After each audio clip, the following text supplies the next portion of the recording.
Hello everybody, and welcome back to the Kingdom Hearts 3 playthrough. This is the second part of the extras, and today it is Bistro Day, because we want to finish off all the recipes that Remy has to offer. So basically, you're just going to see everything here. We are going to be getting excellent on everything.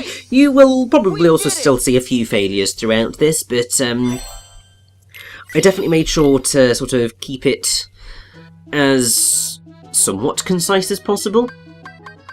Obviously you can see 3 things left that I need to create, but I do have a number of recipes here that I can work on.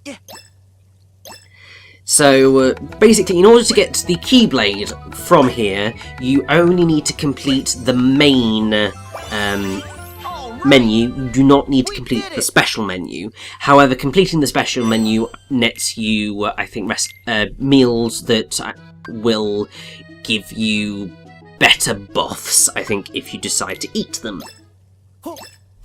Obviously, all the ones in the special menu are more challenging. Also, getting the ingredients is more challenging. Because definitely some of the latter ones, well, actually most of them, require ingredients from the plans. So if you happened to not kind of do them, then you're not going to be able to complete this. And if you, muck up, you're going to have to come back in and do it again. So which means you're going to have to go back and get those ingredients again. And I definitely had to do that a number of times.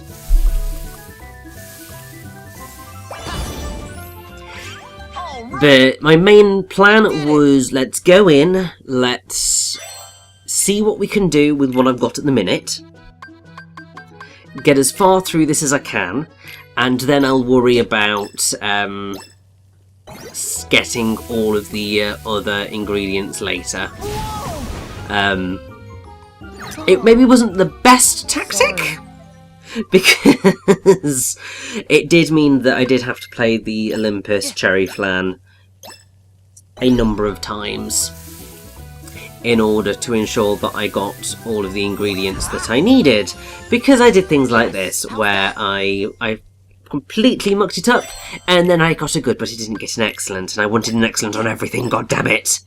Because I'm pretty sure that you do get a trophy for getting an excellent on everything. I can't remember whether that does include the secret menu or not. I'm assuming it probably does. Sorry. But yeah, I had fun. Certainly one way of calling it.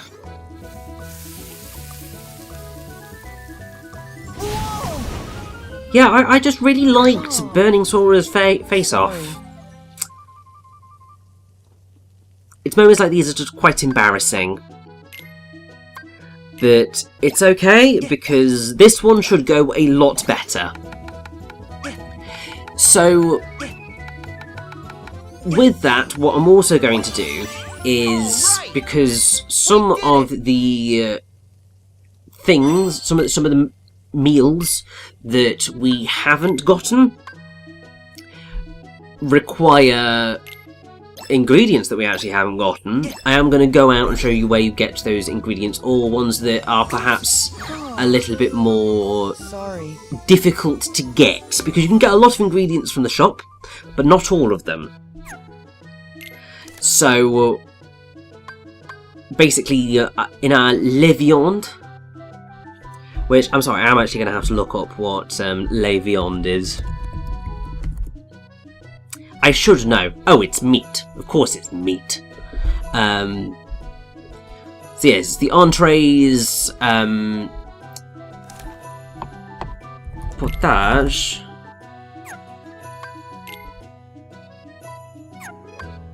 so potage is basically your soups and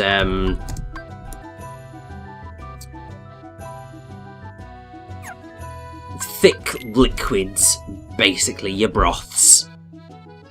Obviously, le poisson are your fish, le viande, obviously we now know your meats, and les desserts are obviously your desserts.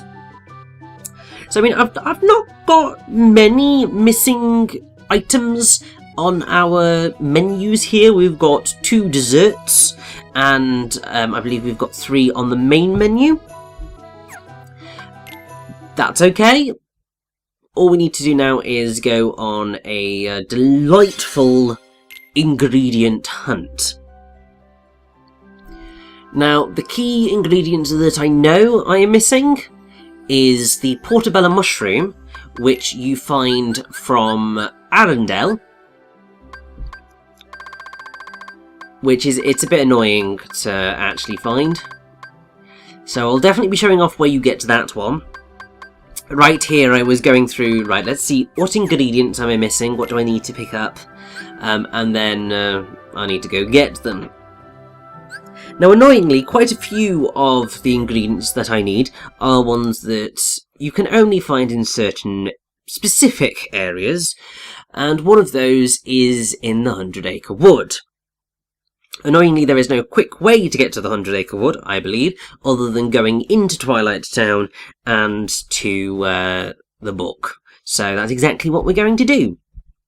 Because I believe that we need to get honey, maybe a few other bits and bobs. So, going to need to sort that out.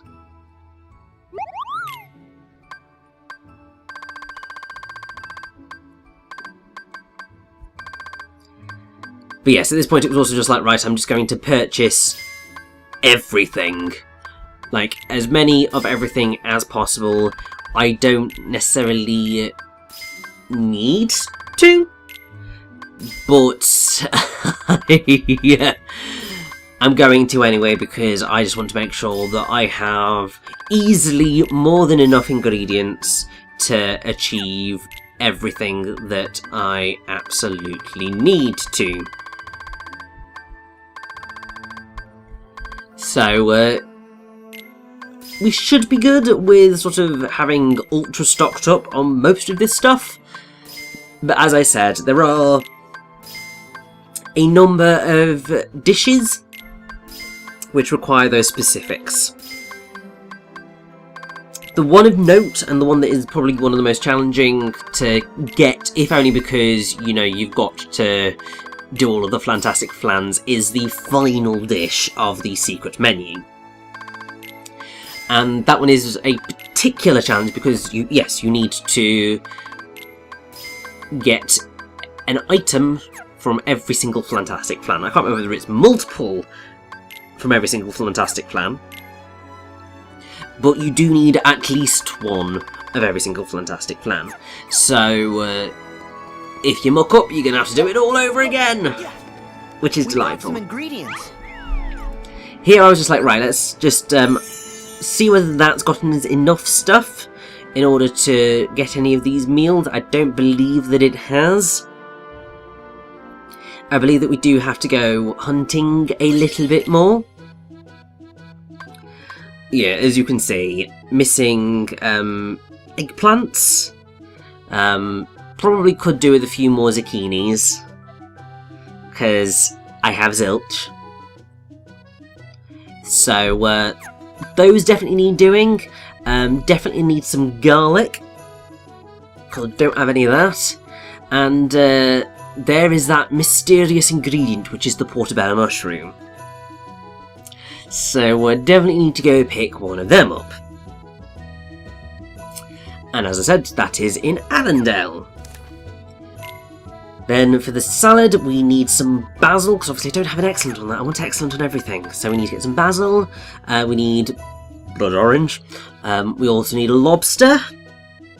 So lobsters we can get from Kingdom of Corona. There's the sour cherry, because I booked that up.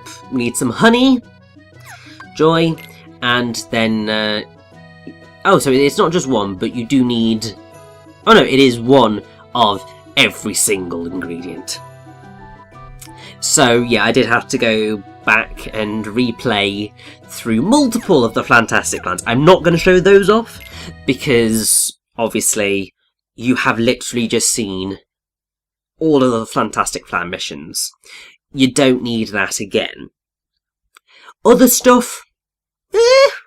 That's up for debate. But it is certainly something that you can sit back and enjoy, I hope.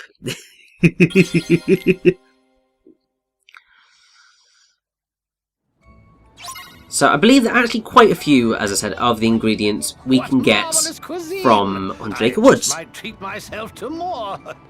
So we are going to go straight on in there and take on some of these minigames, because as I said, some of the ingredients only come from here. You can't get them from the shops, and they appear nowhere else. It's the same with the portobello mushrooms, funnily enough. They only appear in Arendelle, in the mountain. Which is really annoying.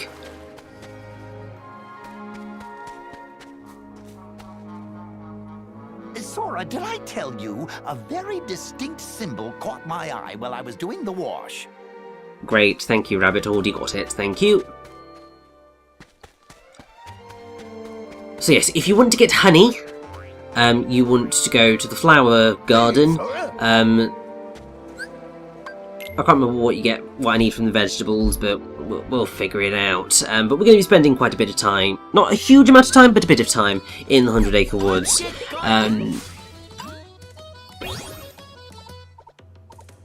With sort of some of these, they are obviously time-based. So, oh, it's the eggplants, that's what I'm after. So yeah, you do just sort of go through these again, try and do it as well as possible to try and get as many ingredients as you can get.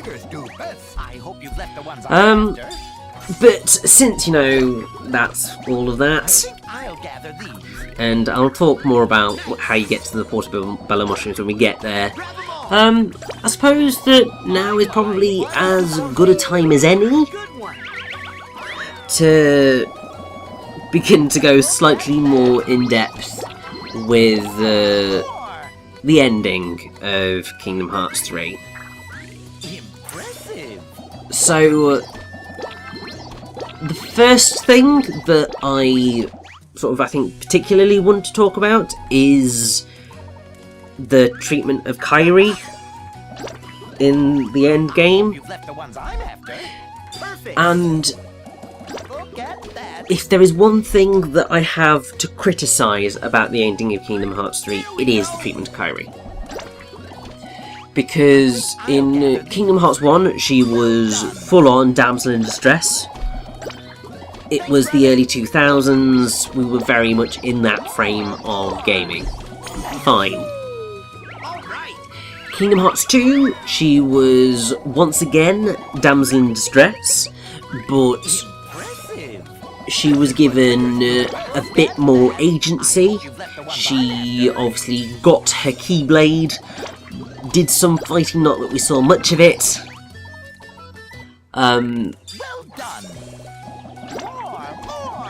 She was more involved. And that sort of was an exciting prospect, because obviously Kairi was never the most developed of characters, and anything to make her more developed, much appreciated. And then she wasn't really present for any of the other games until the secret ending of Dream Drop Distance, when it was revealed that she was going to be sort of one of the Keyblade wielders to sort of take on Xehanort. Exciting. Kairi's finally going to do something. She's finally going to get that character development that she so desperately needs. But then Kingdom Hearts 3 comes along, and she spends the majority of it in the kind of time forest training, though we don't actually see her doing any actual physical training with Lee. We just sort of hear her talking about it with him, and just sort of sitting philosophizing. And while that is okay because it develops, you know, her relationship with Axel and sees her sort of coming to terms, and Axel coming to terms with what has happened, it's not really doing anything for her in terms of being an active participant in the narrative. And then you come to the end game, and obviously she does do stuff. She is involved in the battles against the Heartless. Obviously, she does technically save Sora's ass from the darkness. She is the light that brings him back home. But ultimately,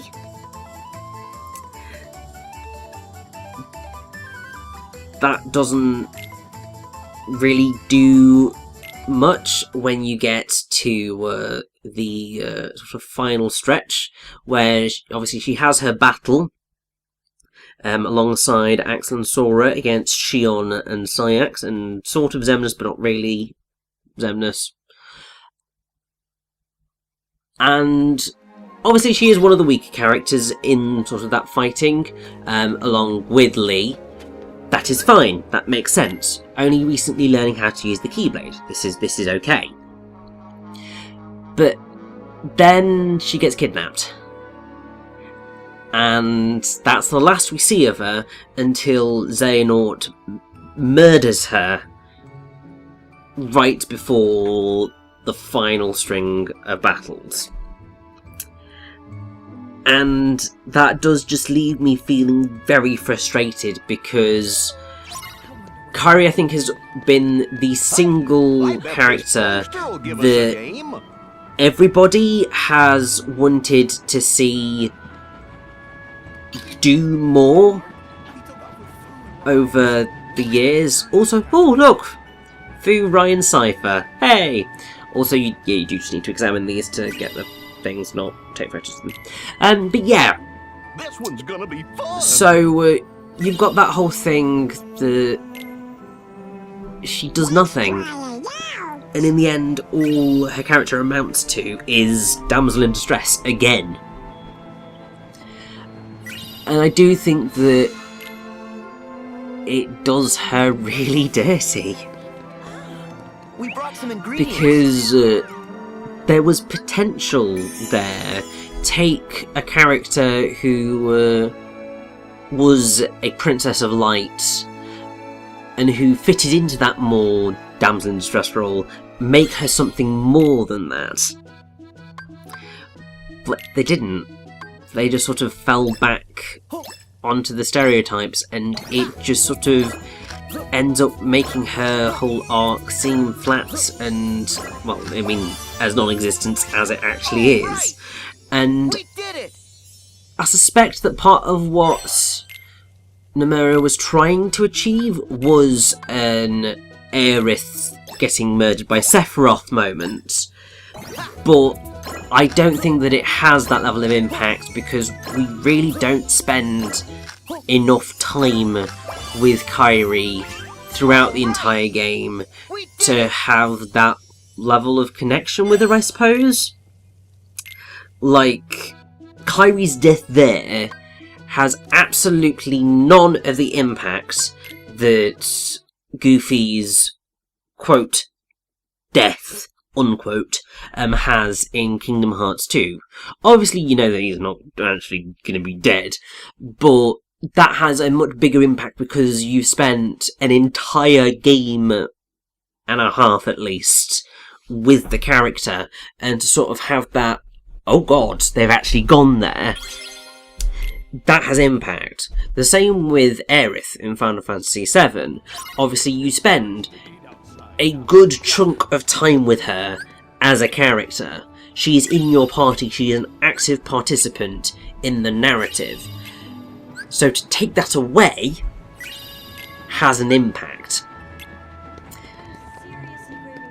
Stabbing Kairi in the back at the last minute, when she's not really done much, and even though obviously we know that Sora and Kairi are destined to be together, it just doesn't do anything. And it just makes her into a really kind of pathetic character. And for one of the few women in Kingdom Hearts, that's just a real shame. All I can say is that at least Aqua kind of stands out and makes up for all of the misgivings of the sort of lack of female characters, because she is such a badass. Obviously, she still gets her ass handed to her slightly in certain moments, particularly the initial fight against Vanitas, where she just sort of tanks a hit for no good reason, despite the fact that she has the ability to reflect. She's still a much better model for what the female characters in this franchise, I feel, should have been. Because she's just as good, if not better, than her male counterparts. And there's a lot more depth to who she is as a character. She learns, she grows, and even when she is put into a position where she is more in danger, well, not necessarily in danger, but she's never portrayed as being weak. She is sort of only ever portrayed as sort of being an active participant in the story around her. If that means she's getting slightly screwed over, that means she's getting slightly screwed over, but it's on exactly the same level playing field as all the other characters. That feels fair, that feels right. So for Kairi to not get that does just annoy me, because I think that there were so many options that you had that you could have gone with. I mean, actually, if we're being real, I think that it would have been a lot more impactful had Xehanort murdered Riku. Because Let's see. At the end of the day, Sora would do anything for Kairi, but he'd also do anything for Riku. And considering Riku has done a lot more over the course of the franchise, it would actually show the stakes a lot more, because, I mean, seriously, can you imagine the sort of fan outpouring of grief if they'd done that to Riku? Like, my god, it would have been ridiculous.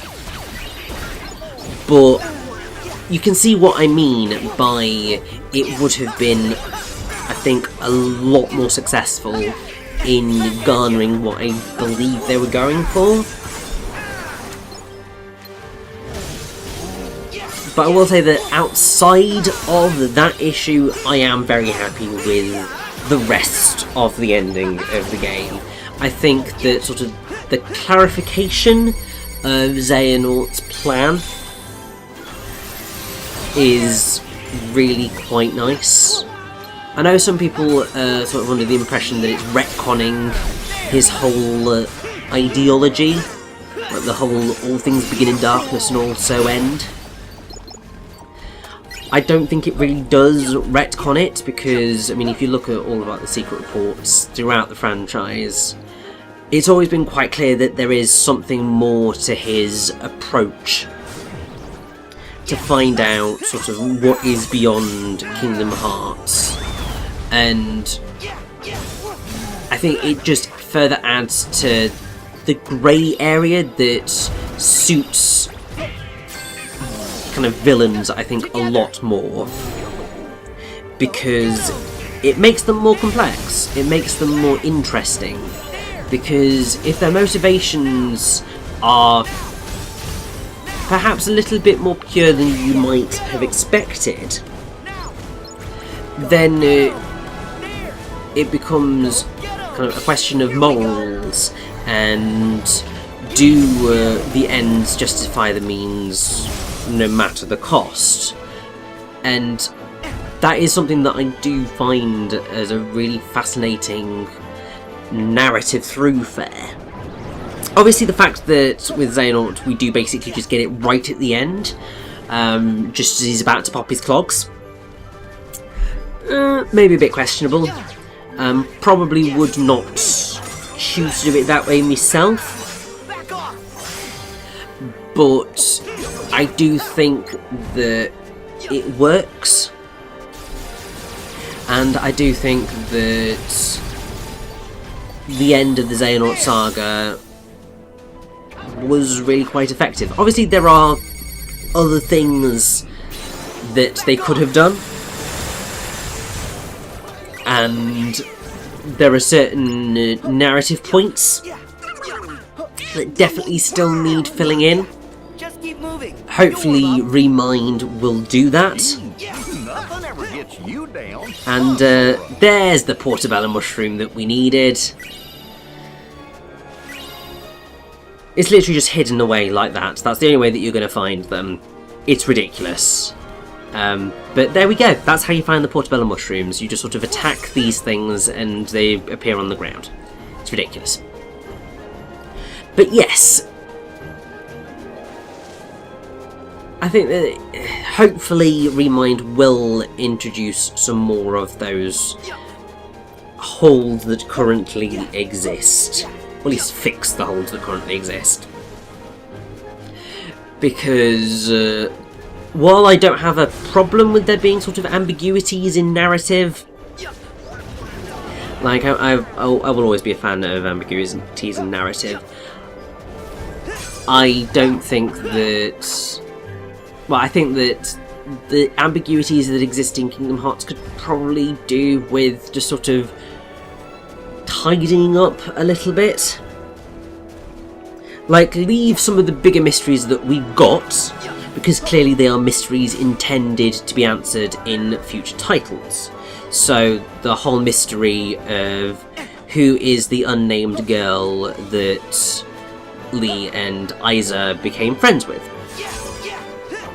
Because I know that some people believe it to be Skuld from Union Cross, some people believe it to be Strelitzia from Union Cross, Strelitzia being Laurium / Marluxia's sister. Either, I believe, are perfectly valid theories. I think personally I do sit more on the Strelitzia side of things. But we will find out, I'm sure, at some point in the future. Obviously, the whole thing about the black box. Some very interesting threads going on there. Leave that a mystery. We don't really need to know it right now. I mean, it would be nice to know a little bit more, but can live with that. Obviously, Xigbar / Lushu bringing back the Foretellers. Brilliant mystery for the next game. Ditto with Sora and Riku waking up in Japan. Obviously, Sora very clearly being in Shibuya, which everyone's just gone, oh my god, the world ends with you! But quite how that's going to kind of pan out, no idea. Because it very much, it could be the world ends with you Shibuya, but it could be a very different Shibuya. I believe that Tetsuya Nomura has said that it isn't the world ends with you Shibuya, but we'll see.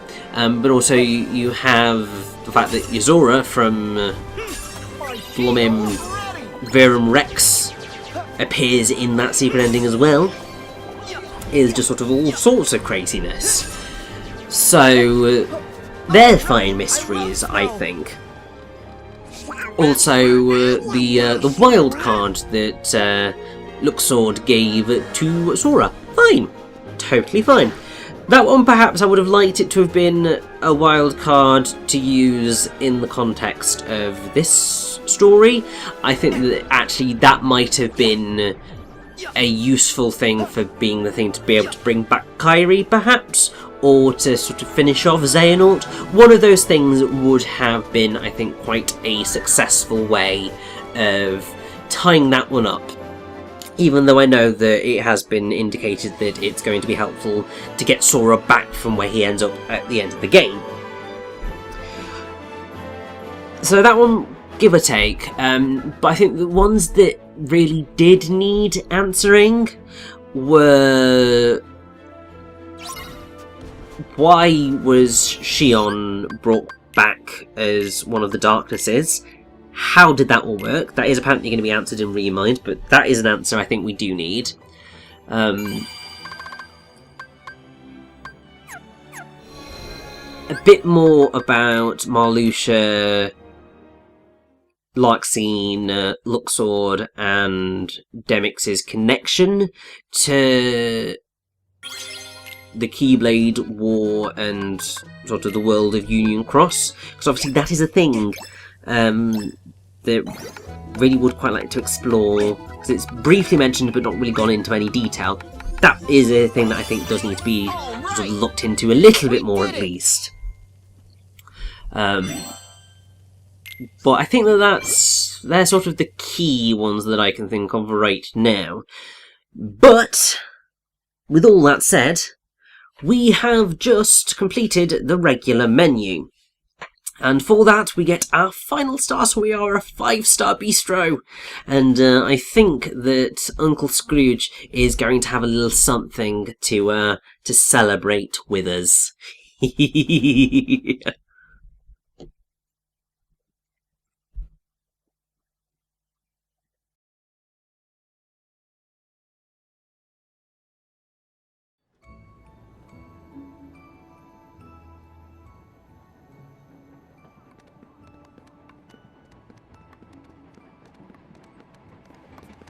Hey, little chef.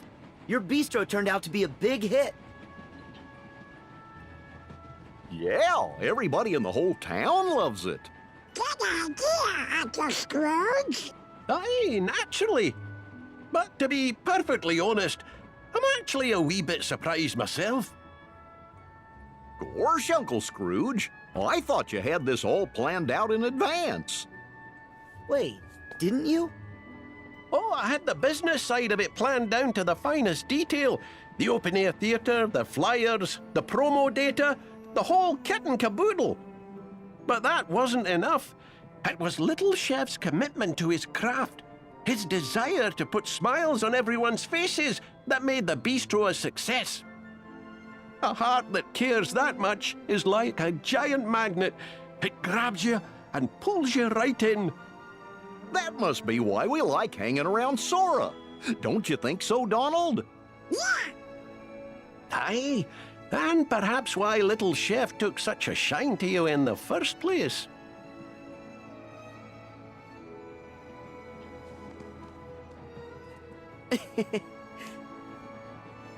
Folks are hungry for connection, so you lads keep 'em well fed.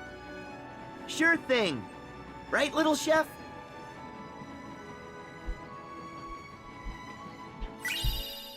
So yes, we get the Grand Chef Keyblade, and get in there. It is quite a fun Keyblade. I'm going to use it, but not too much, because honestly, the Wheel of Fate is still the better Keyblade. And that is fine by me.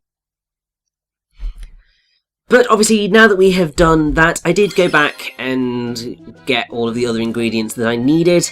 So we are going to excellent every single recipe in the entire bistro menu. You only need to worry about the main menu in order to get the Keyblade and the 5 stars, but I just really wanted to excellent everything, I think, because the trophy does include the special menu as well. So this was very important to me, obviously. But what I did do, because I was just like, I'm not going to go and get all these blooming ingredients again, I did sort of do the menu, run out, save, go back in, get it, go out, go save, go back in, do it again. Because I just didn't want to end up mucking it up. Because I was just like, I can't be bothered to go get these ingredients again, it's too much.